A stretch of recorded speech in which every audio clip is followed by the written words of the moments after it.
Welcome to the Art of World of Warcraft panel. Your panelists are Eric Browning, Gary Plattner, Chris Robinson, and Wendy Vetter.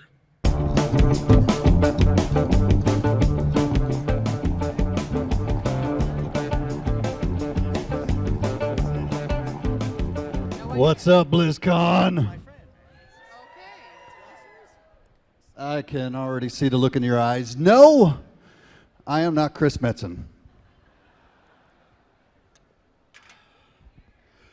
Thank you. For the record, I grew my beard first, and Chris Metzen looks like me. I also didn't forget my lines. I brought them with me. No, my name is Chad Wingard. I am a member of the World of Warcraft community team. Some of you know me as Crypto, a name many of you are familiar with, having seen my NPC run around Stormwind aimlessly looking for cheese and kittens. No, we will not be taking any requests to nerf my damage. Have no fear, though. I'm not here to cause you to corpse run back into the hall. I'm here to represent you as we go over the art of World of Warcraft. Today, we have a lineup of incredible talent that have brought you some of the most eye-popping, incredible details that you will be able to see in the next expansion. What you are about to see here, you cannot see anywhere else.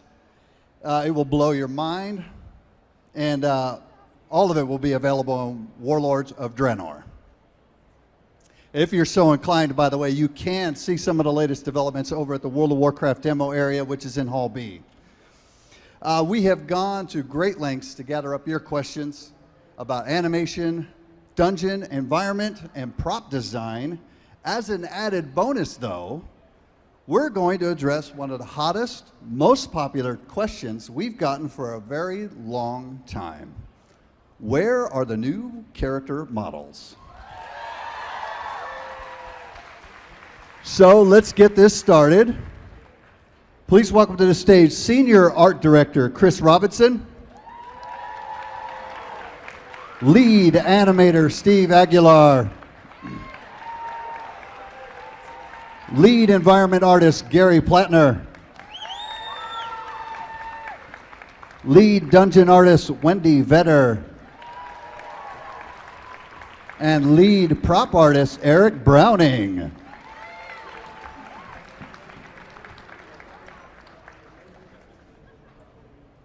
The first question that we have coming up is going to be for you, Chris. It comes from Lixia from Korgoth. The biggest thing that she wants to see from the art panel is a glimpse at new player models and animations. Okay, so you guys can't see that. Are they going to put this on? There we go. So wow, look at all you guys. I'm going to pretend I can see everybody because I can't see anything right now, but it looks like there are a lot of people here, which is cool. This is really cool. So yeah, I want to get started with this. We have a lot of really cool stuff to show you guys. First and foremost, is thank you for coming out. It's really awesome that everybody's into WoW art, and we're humbled that you're all here and want to see the cool stuff that we're working on. So to get started on it, I did want to give you guys a quick look at what we're doing with these guys. If you can see that, everybody come around and look at this monitor right here. So yeah, I'm gonna give you a little breakdown on the process that we went through. We're working on the new player character models, these guys, and maybe a little bit about her as well.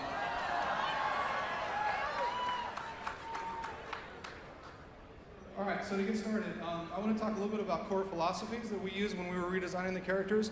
I want to stress this is not really, and I just used the word redesign, but I'm going to take that back because it really is just kind of like a refresh of the characters. We didn't sit down and really want to go like, let's change everything and make sure that nobody knows what they're looking at anymore. We wanted to make sure that what you guys felt like were the iconic features of your characters we maintained, and we just made it look a lot better. We needed to refine things where necessary. So one of the coolest parts of this whole process is us sitting down in a room and just kind of looking at our current player models and trying to figure out like what we're looking at. So to be honest, a lot of the current stuff in game, like our dwarf male here, it's just sort of hard to tell like what's going on with his hairstyle. Some of the facial features are just really hard to read. I'm sure this isn't new information to you, but it was one of the things that really took us a long time to go like, if we change this, are people going to be bummed or are they going to be stoked? And hopefully make the decision that is going to make you guys stoked in the end.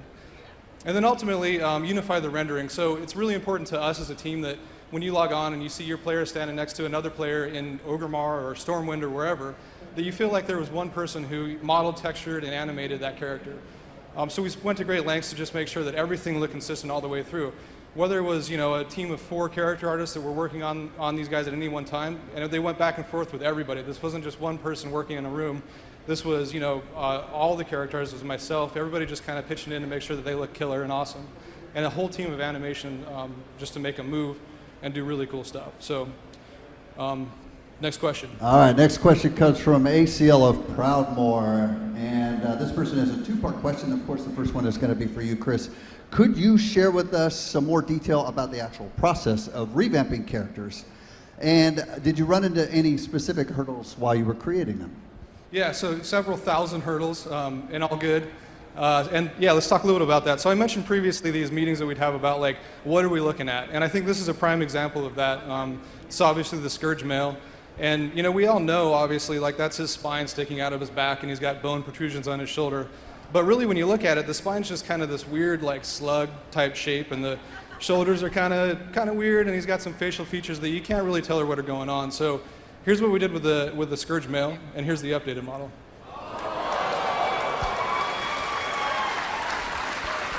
Nice.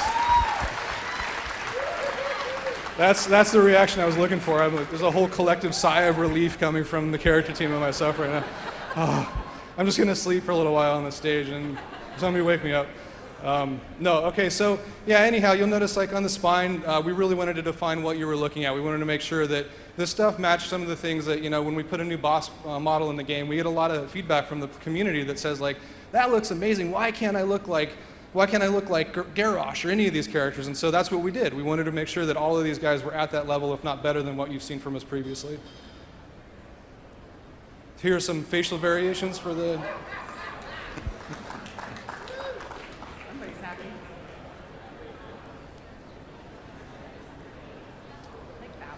Okay, so yeah, let's that question, and I definitely wanted to talk a little bit about our process. So this is a breakdown of sort of our process, and to give you guys an idea of, like, how we went about doing this. You see on the top right, that's obviously the current in-game gnome male, and to his left is his wireframe and gray model. There's a lot of technical information here, but really the thing to pay attention to is sort of the above and below, and that'll give you an idea of, like, when we were doing the revamp, how much detail we actually put into these new models. To talk a little bit about the process, what we'll do is we'll sit down and, like I said, we'll look at the old existing model, or the current existing model, and we'll talk about what things we want to maintain and what things we want to exaggerate, and then we'll do a concept like the one you see here to really pick out some of the facial features and other things that we think are important. And then we go into modeling and texturing, which is what you see on the bottom. The bottom right is the actual, like, the basic modeled and textured gnome male without any of his facial hair or any of the options turned on. Obviously his hair is turned on. Quick breakdown on numbers. So without getting into too much detail, I'm assuming everyone here can read for the most part. I have a difficulty with that, but I'll read it to you just in case. So 956 polygons versus 5,408. That's a pretty average difference that we're seeing when we're doing these revamps. But the bone count here specifically, the gnomes are very small, and so they don't require as much intricate movement as some of the other characters. So you'll actually see some of the larger characters have upwards of like 250 bones for the newer models that we're doing. Texture sizes are obviously much larger, and I'll get into that here in a little bit. But all of this stuff, all the polygons and all the bones and all this technical information, what it really means is that we're now able to go from what used to be the kind of Muppet style, you know, like characters that could just open their mouths and blink every now and then, to characters who can do things like this.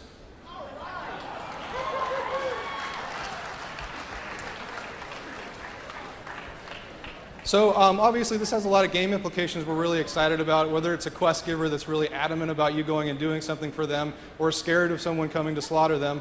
But you know, there's a lot of other applications that are really cool, like what's the community going to do with this when they start making you know, in-game films, machinima and things like that. We're just super stoked to see what people do with this new technology and how they use it. So breakdown of the texture size stuff. What you see here is obviously the in-game dwarf male. So his body texture size, that's what you're seeing in-game right now. His entire body and head is a 512 by 512, and his head texture actually shares that bottom right-hand corner. And it's mirrored, so everything you see on the face currently has to be symmetrical. That hair texture is actually the hair that we use for every single hair that you see in the game has to come off of that one texture. His hand's kind of covering it here, but on the right-hand side, you'd see the braid that he has on his beard. But we really have to figure out a way to make that work for everything. Our new dwarf male is this guy. So you'll see, like, I actually broke this out into 2 sections here, which drives our lead technical artist crazy. But in reality, what it is and what you're seeing is the face texture and the body texture are on one huge sheet. And we broke the face texture apart like that so that we could specifically do non-symmetrical facial features. So we can do scars and the things that you saw with the Pandaren model. That's kind of what we're trying to pull off now. The Pandaren model was really what we set out as kind of like a goal. When we did that, it was a test to see how far we could push our engine before we broke it. So after the programmers came and screamed at us a few times, we came to an agreement and set that as the bar, and that's what we've been trying to match ever since. The hair texture is obviously twice the size now, and it's what you see there that we are creating all the new hairs with. Here's a beauty shot of the dwarf male along with one of the facial poses we're able to do. All right, let's talk dwarf female. We're just in process with her, but we wanted to give you guys as much as we possibly could. So these are just some renders of what we call her T-pose. This is how it comes out of modeling before it goes into animation. And there's a close-up on her face. Here's what we've done with the orc male. You've seen a little bit of this already, but here's a little bit of a closer shot. And Steve is actually going to show some really cool animation stuff so you can see this guy moving around a little bit more and more expression. I wanted to focus on the face a little bit. This is our current in-game gnome female, obviously. She's trying to smile here. I don't know if you can tell. I couldn't. I really didn't know what was going on, but somebody told me she's smiling. So when we created the new one, we used that expression, and this is what we came up with.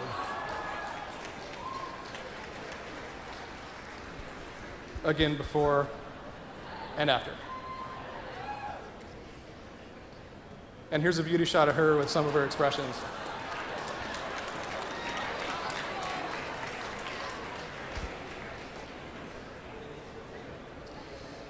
And lastly, this guy. Oh, so there's no interest in, okay, I'll just go back to nobody else. Here's where we're at. We just got this guy done. He's hot off the presses, but here's where we're at with the Tauren male. Thank you guys so much. Steve's going to talk a little bit about animation. All right, the second half of ACL's question is going to be a great one for Steve. Essentially, what's being asked on the next slide, which is missing. Okay, here's the question. Were there hurdles that you encountered that related more towards any underlying principles with design, or were they technical in nature? Also, what aspects of new character models turned out to be the easiest to address? So one of the technical challenges that we faced was the facial hair. We weren't sure if we were going to have enough bones to animate the individual pieces of the hair. So a technical artist came up with a solution for us at the time. So the checkered geometry that you're seeing represents the beard, the mustache, and the sideburns. So it's going to follow the character's body movements, and this helps for the hair to retain its shape and volume. This will also help to prevent it from displaying any odd behavior. We should have used this for the new player character redo. Oh, that'd be perfect. What? Yeah, we could do that. In the end, we were able to get enough bones to animate the facial hair. One of the biggest challenges for us is preserving the existing animations. These help to establish the look and feel for the characters that you've grown to love. So here you see the current model, and here's your updated dwarf. You can see he's got a lot more detail, a lot more character to his face, and he's just been brought up to the same level of quality as our panda models. Here's an example of preserving his animation. You can see we're still trying to keep that same feel and look of the dwarf, but we just added a little more weight and loosened up his body. You can see his facial hair is moving. The current model wasn't really handling dynamic poses all that well. So you can see the updated model with the additional geometry is able to handle that. Some animations were just not coming across very well, so the animators wanted to punch up their personality. some animations just by adding expression and animating the hair just really helped to make it pop out a lot more. And if you choose to customize without a mustache, you can see all the hard work the animators put into the face.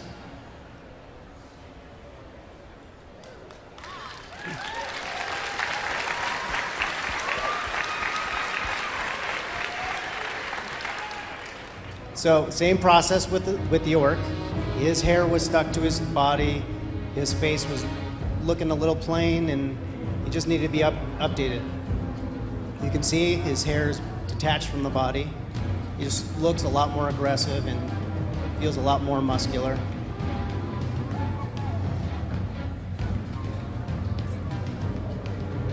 We got rid of a lot of the pops and hitches that were present in his animations. With the walk, we really wanted to increase his weight a little bit more, just make him feel heavier.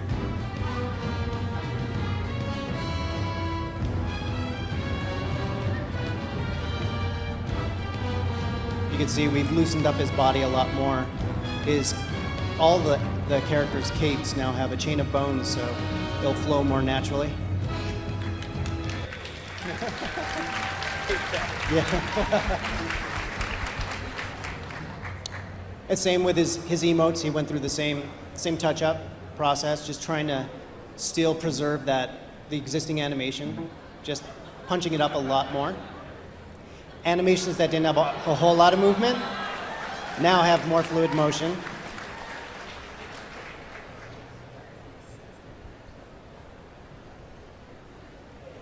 And here's a quick glimpse of the gnomes. By this point, the team has come onto the gnomes. They're comfortable with the facial rig. They've applied the same touch-ups with adding animation to the hair. And he's just consistent with the orc and dwarf. His facial features are a lot larger, so you can really make out those expressions.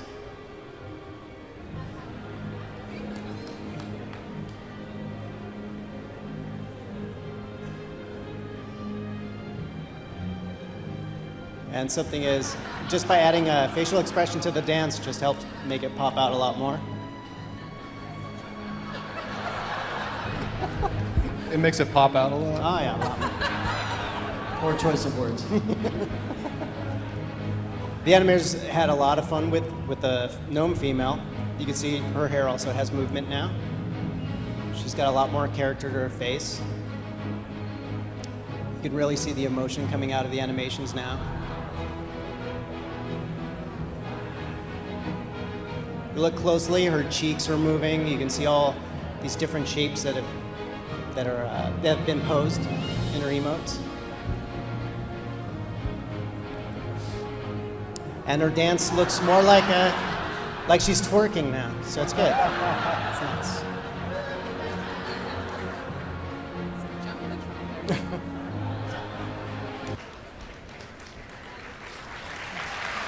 Give it up, give it up.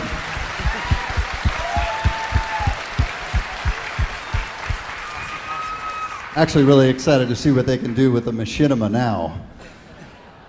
Next up is a really long question, and this one's going to be for you, Gary. As we can see on the screen, Mahanar from Ice Crown has basically asked when a new zone is about to be created, where does it all begin? Are you taking cues from overhead maps, concept art, or are there other values that need to be considered before a zone can be developed?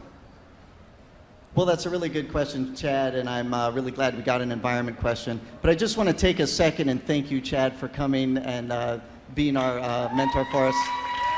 We asked Chad last minute, and he's from the community team, and I thought he'd be great, and you're doing great. So thank you very much, Chad. I'm so nervous. Awesome. All right, so let's get going. So that's pretty hard to follow up the character team. So as you know, the environment team is responsible for all of the exterior environments of the world. And it's really exciting to talk about what it takes to make an entire zone just from scratch.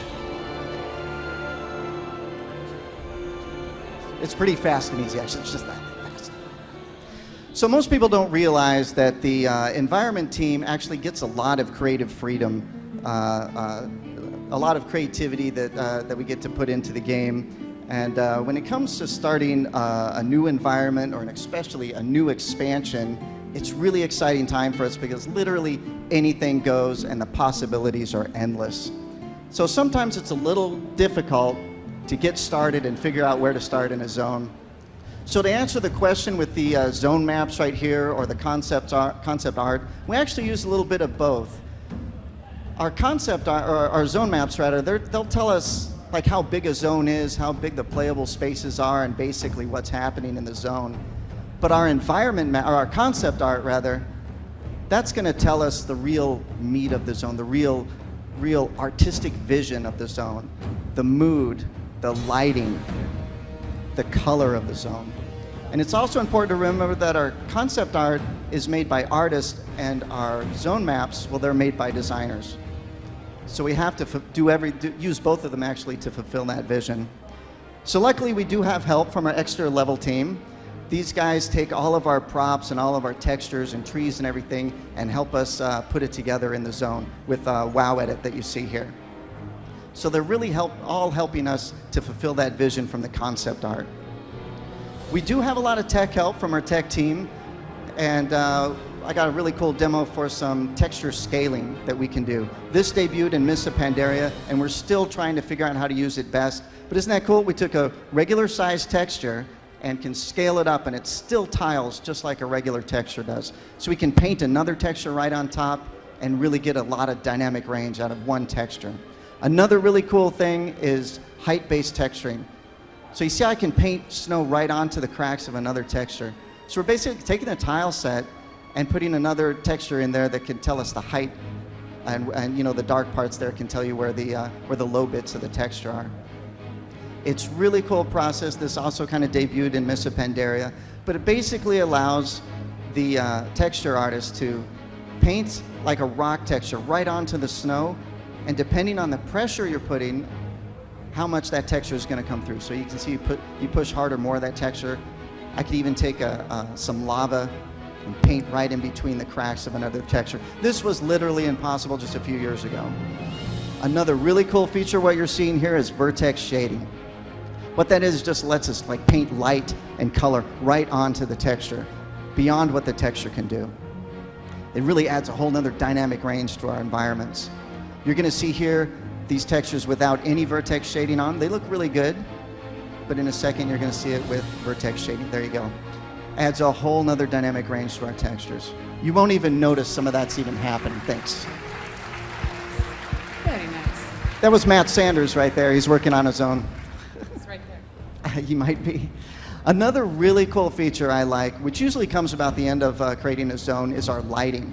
So here you see the regular lighting for Frostfire, and there's completely different lighting. That's not just the skybox changing, that's the direct light, the fog, the ambient light is all changing. And look at how much it changes the mood. We can make it feel hot, we can make it feel scary. It adds a whole nother element to just fulfilling that, that vision from the concept piece that we got. So that's a really fast rundown of all of the tech and the work that we go into making all of our zones. Here's a shot of, what is this, Terracar? Nice callback to, or I'm sorry, that's Talador. Looks like Terracar. Callback to Terracar. So really a lot goes into making our zones and fulfilling that vision. I should mention too that some of the stuff you're seeing may change because we're actively working on this stuff right now. I literally captured most of this footage about 2 weeks ago. So we're still working on this stuff. We do a lot of iteration. We'll build an entire zone, and if it just doesn't feel right, even if it follows our concept, we're going to do it again. We'll just it's called iteration, and we'll redo it. This is Gorgron right here. So a lot of this stuff is still in the works. So hopefully by the time you play it, you may notice a few changes, may notice a few upgrades.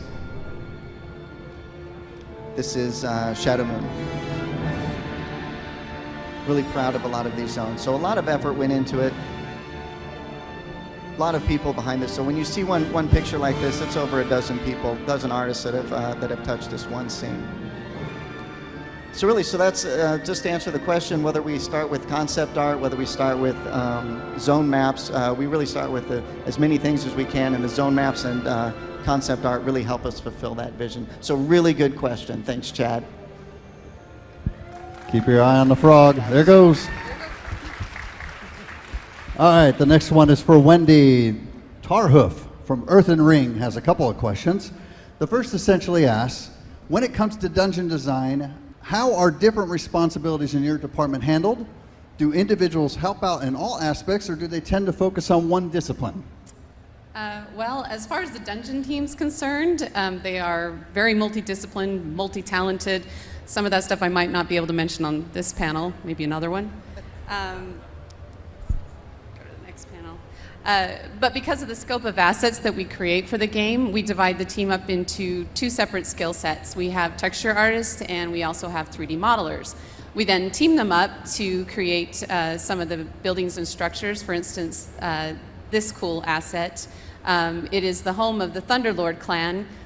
I'm sure the designers have come up with some really jazzy, spiffy name for it, something I probably won't be able to pronounce, but we just call it simply Bone Town, because it's got bones in it.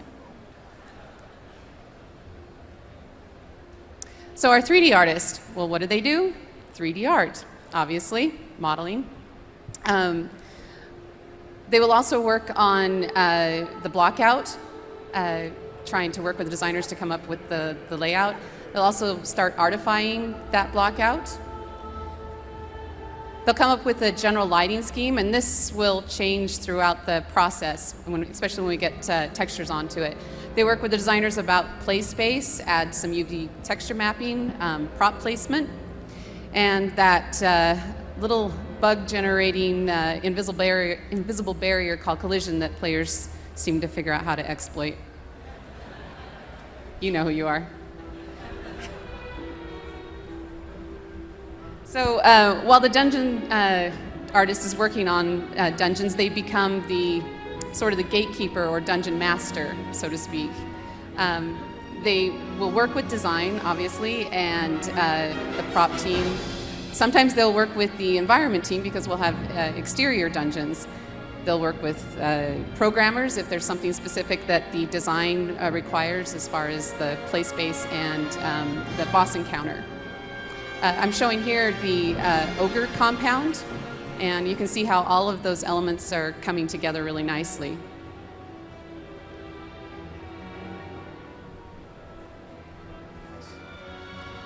Basically, for dungeon artists, their kind of duty is to develop the flow and the functionality, or what maybe the new and shiny Metsa might call the vibe. The vibe. Missed that cue there. It's okay. So our texture artists, they kind of work a little more organically within the team, working on dungeons as well as cultures. Some of their responsibilities include, but not limited to, coming up with concepts. They'll figure out what material choices. They'll do paint overs on the models, base textures, unique textures, and they will also do UV mapping, their favorite. Maybe not. So our process for creating textures really hasn't changed, maybe post-Mists of Pandaria. We're just getting better at it. We still do hand-painted textures. We don't use any photo manipulation. But we have included ZBrush as part of our process. And this is kind of added to the look, enhanced basically what is already a WoW style. Basically, when you give an artist a new crayon in their crayon box, they're going to go crazy with it. So you'll see more of that in 6.0. And back to you, Chad. All right. The second question from Tarhoof asks, as you can see, what goes into designing a cultural package for a new race? Well, first, and probably most importantly, we need to get their story. It's what helps us artists kind of brainstorm and come up with some really good ideas. There we go, the story. You can read the little part there. So with the Iron Horde, for example, we already knew we had some design hits that we were kind of vibing on. from the Garrosh compound raid. There was one in particular design hit that we really were liking. Grill. Okay, not that grill. This grill. You may recognize it. And we were really liking this design, and so we wanted to make sure we carried it out through 6.0, and this is kind of what we came up with. So it'll be kind of fun if you're walking through the Iron Whore kit, you'll kind of notice this. So once we get the general pitch, we start collecting reference, and we kind of look to history, different cultures, and figuring out how we can pillage some of that and put it into our new culture kit style. Some of the things that we start referencing. As we're working on that, we start coming up with concepts, little rough sketches. Sometimes we'll draw on Post-its, whatever works just to try to get the idea going. The goal for us is to try and bring everything together for not just us artists, but for the designers and pretty much everybody else that's involved in the process. And once we do that, we come up with kind of a taste piece. And this piece, I'm surprised to find it, it's pretty much gets burned and forgotten, and we move on to creating a block out of that piece.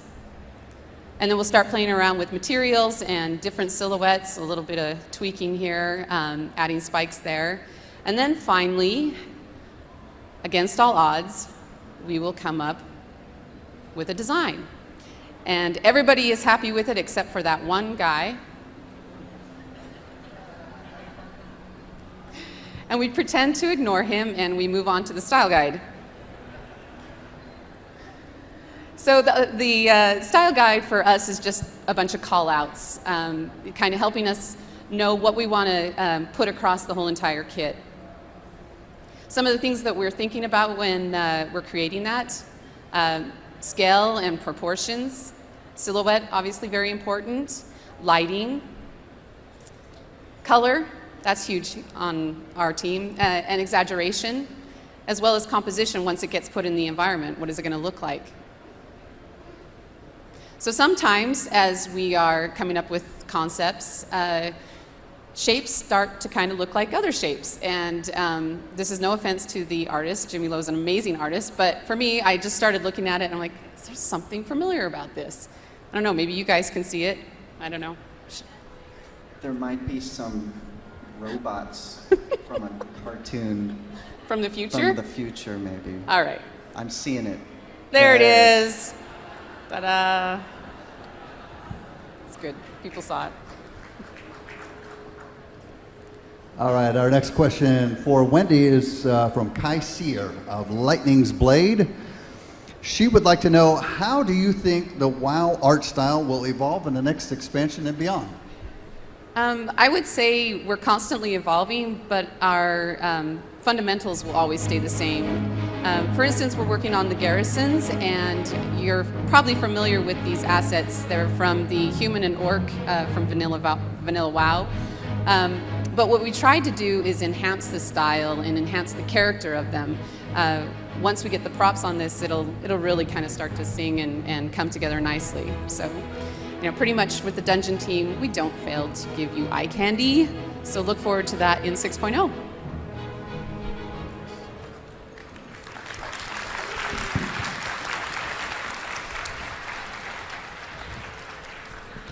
All right, so far we've gone through character, animation, environment, and dungeon design. And now let's take a moment to center ourselves. Let's find our zen and contemplate the wise and philosophical question from this young player of Kirin Tor.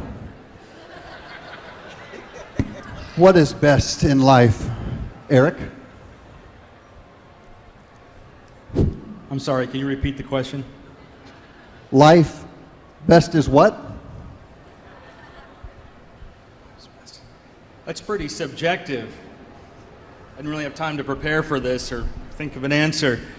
But if I had to guess, I think we can all agree that what is best in life is tanks. Tanks are the best. Tanks are the best because you can put a tank with anything and that thing will be better. If you think of a movie with Whoopi Goldberg, if you add a tank to it, suddenly it's awesome. If you have a tank and add another tank to it, it's a doubly awesome tank. If your kid is having a birthday party, it's better with a tank. So with that very well thought out philosophy, the moment that we heard we were going to do this thing called the Iron Horde, we went right for, well, can we do like a machine army? And the answer is yes, we can, but we have to really be careful that we don't turn these guys into another race of goblin engineers. So we also made a style guide, and this is basically a set of rules. I'm not going to make you read all the crap on there, but you can see the ball in the corner with the pointy things on it is the Corcoran Looks like Sputnik. pointy thing ball from Siege of... Let's be honest here. None of us know the names of any of this stuff until we hear it on a forum or something. It's called the spiky ball, and spiky ball.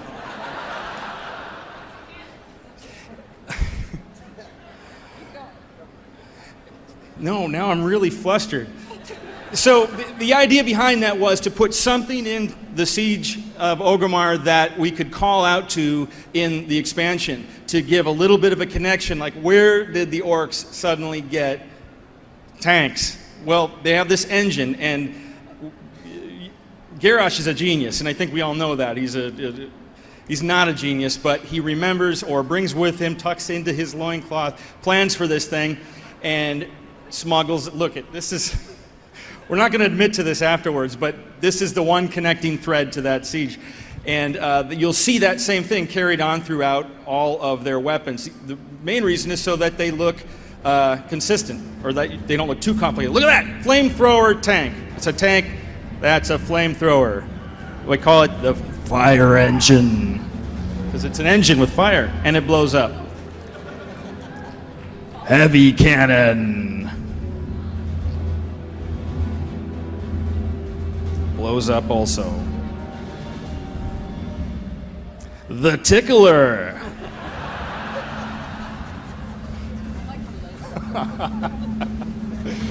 Heavy mortar. It punches. It's a tank and it punches. Because it's not enough to shoot somebody. You can punch them. And they can punch back. A chariot.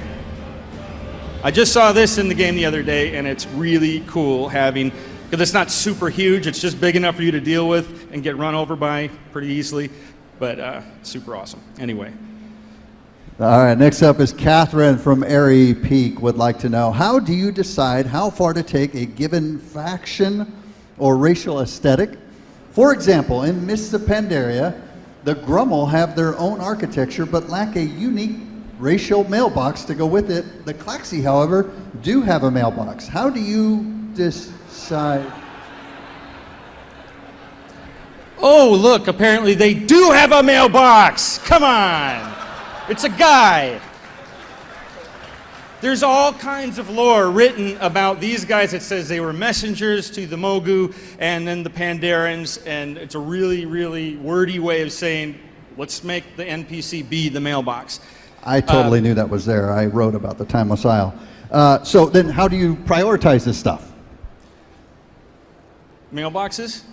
Well, or spiky things.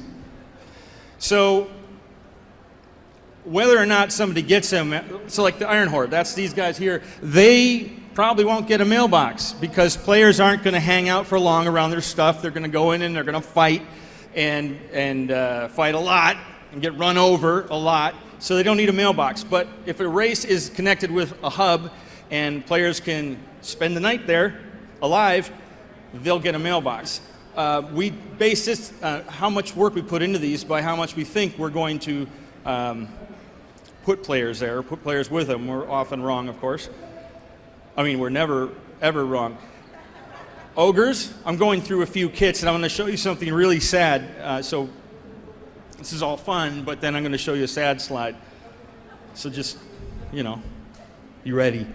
Ogres, there's meat, because they're ogres, and we've got the Draenei. And this was actually a lot of fun because we didn't really get to finish, I feel, with the Draenei the first time around.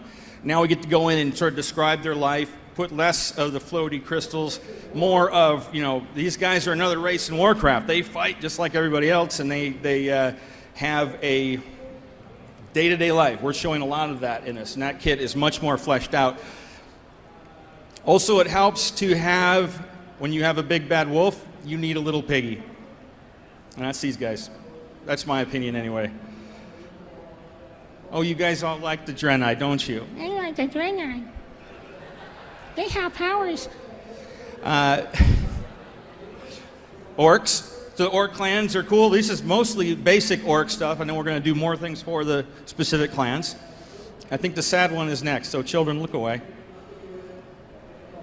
This is the kobold kit. Do you know how many of these creatures have died? I found out that between us, just in the Alliance starting zone, just there, Northshire Abbey, going down to Elwyn, over 1 billion with a B. That is genocide. It's huge. Oh, but we want the candles on their heads. Fuck you, we'll take your candle.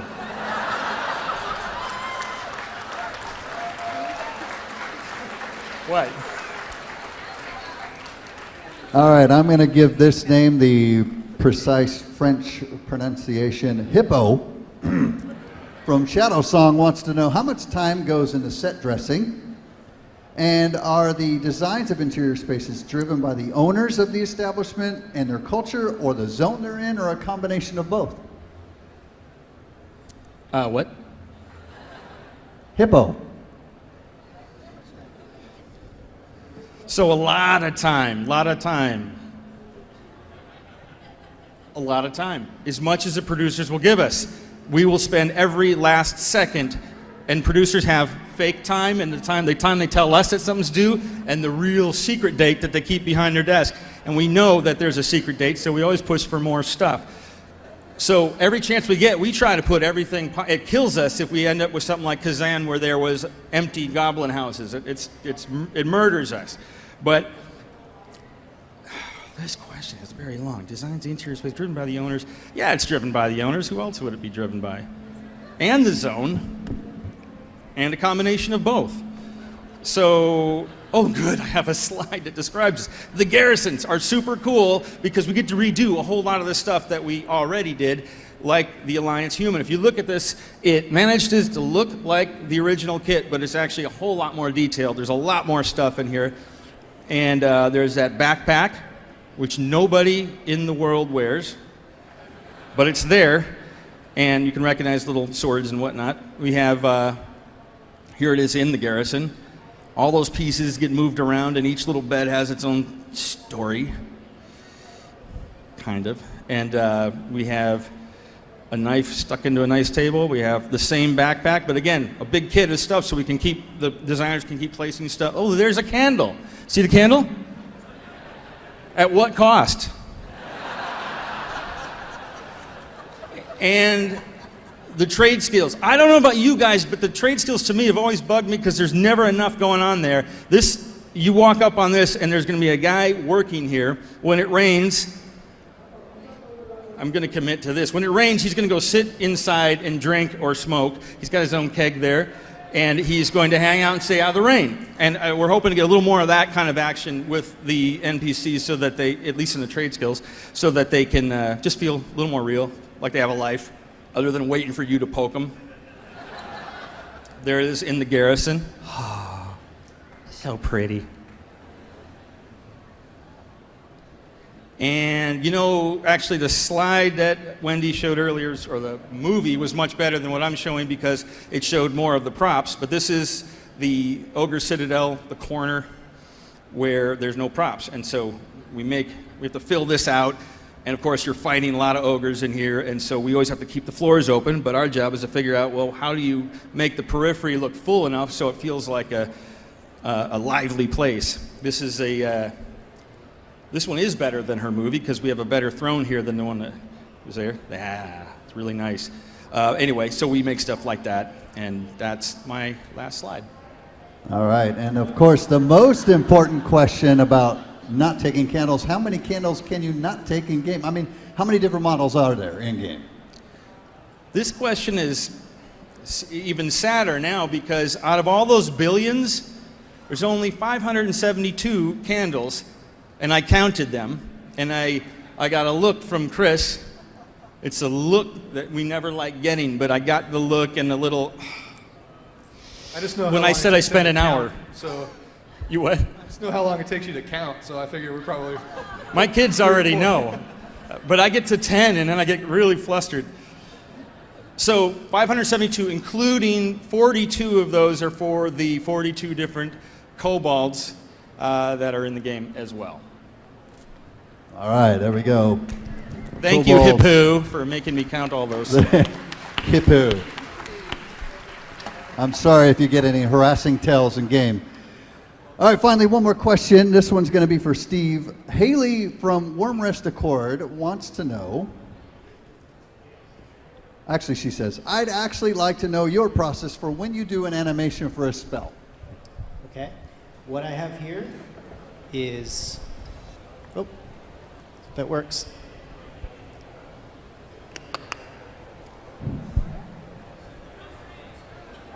Isn't that amazing? Oh, man. Come on. There it we is. go. So this was an animation for a character that required a spell effect to be applied to it. So to the right of the screen, the animator blocks in, just with simple geometry, the spell effect that he was intending. So this effects artist does an awesome job, but what the block end does is it helps to let them know when the effect should be visible and when it should disappear. The effects artist makes sure that the effect isn't too overwhelming or upstages the character's movements. And speaking of characters, when you get home and you redeem your item code, this is the little guy you're going to be receiving in your WoW mailbox. Everybody watching at home also gets that pet as well. All right, it looks like we've got about 6 minutes or so, so we could probably take a few questions from the audience. If you're brave enough, unlike me, jump on up here. We've got the microphone right there in the middle. And let's hear them. Hello. Hello. As soon as it turns on. Hello? She looks. Hello? There it is. Oh, there we go. So my question is, as an engineer, I really loved the new mounts that came out for us. Since this expansion seems to be really engineering driven, can we look forward at any new crafting mounts? Particularly anything that you might have had real fun designing from an artist standpoint? Are you in the Iron Horde?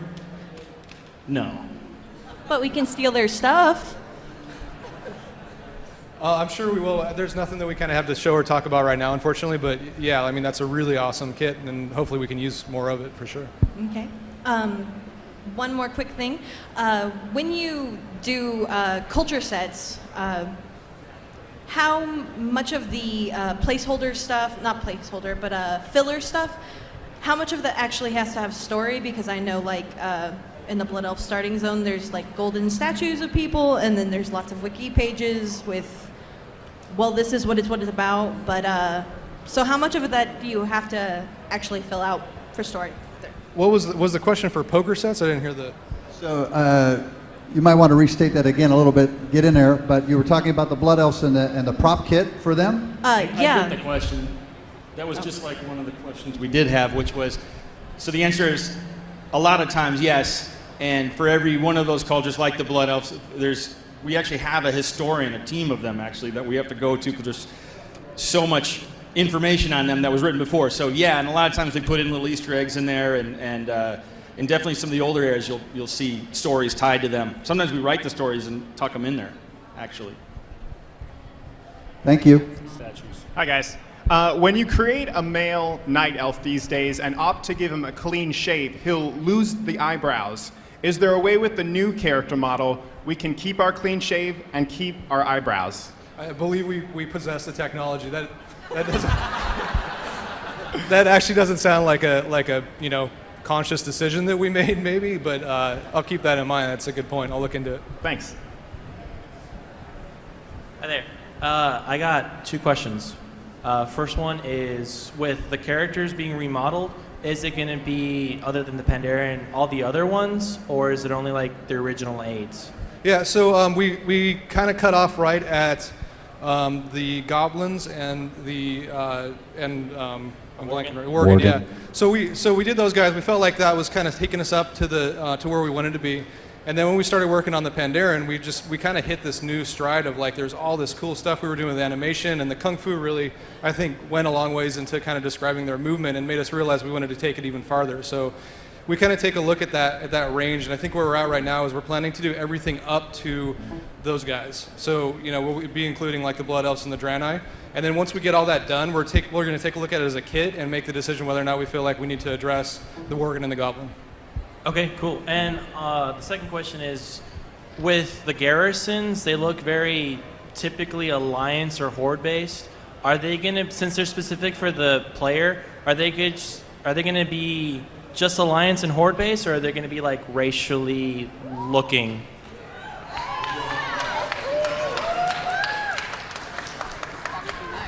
Well, we do have some props that have specific race variants to them. The answer I've heard on that is everybody would like that. So it's I think it's a we'll It's see. a possibility. It's a possibility. Wait, did you say now, racist garrisons or racial? you hear what you want to hear. He does. Hi, thank you. Can you show us or tell us a little bit about the redesign for the female troll, please? Oh, I wish I could. Yeah, we literally, I think we just saw the latest rev of that on Wednesday, so unfortunately I don't have it here, but what I wanted to do, I really wanted to come with the whole thing, right, and just kind of build it up and get everybody excited about everyone, but we don't have them right now, we're kind of right in the middle of it, so we wanted to come and show you as much as possible. And at this point, we're planning on probably doing some website releases or other things just to kind of, as we go along, show you guys our progress and kind of keep you updated on what we're doing with all of that. So I would just come to our website and just keep checking back, and we'll put some messaging out there. We'll get chat on it, put some messaging out there about when we're going to be done on that stuff. It's all you now, man. It's all on you. I'll see what I can do. Thank you. My question regards some models, when they have hair or ears, they'll poke through, and it makes it look really tacky and gross. With the new bones in hair and that sort of thing, is there going to be less of that or none of that at all? So when you're wearing a helmet, they'll poke through awkwardly? Is that kind of what you're talking about? Or in the case of my Draenei Paladin, through the shield? Through the shoulder? Through the shield. Oh, the shield? Like when it's in back. Yeah, a certain amount of that is kind of inevitable. We try to cut it off where we can, and we have to make that choice. Is it egregious enough that we're going to take the ears off, and can you notice if we take the ears off?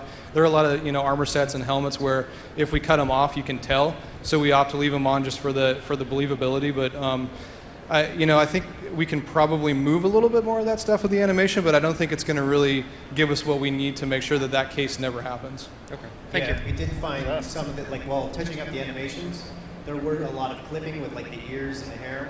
We've adjusted that and just addressed some of those little clipping issues. All right, you guys, that's going to have to be it for us. Thank you for coming out. Thank you guys so much.